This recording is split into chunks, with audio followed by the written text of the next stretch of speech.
তুমি হ্যাঁ কি দেবো একটা তিত খাবে? দাঁত পরিষ্কার হওয়ার তিত খাবে? এটা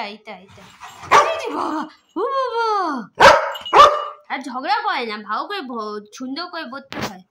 সুন্দর করে বসো, দিচ্ছি, সুন্দর করে বসো, হেড ডাউন। হে বাবা হে বাবা হে বাবা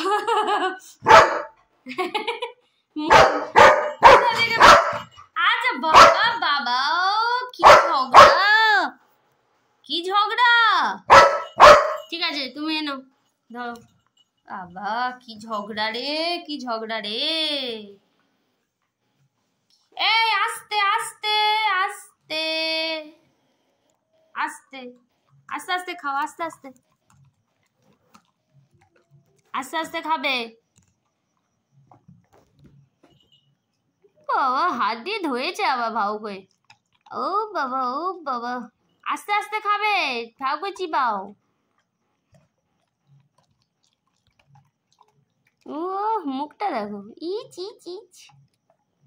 তো জল আনি, তুমি খাও তাহলে।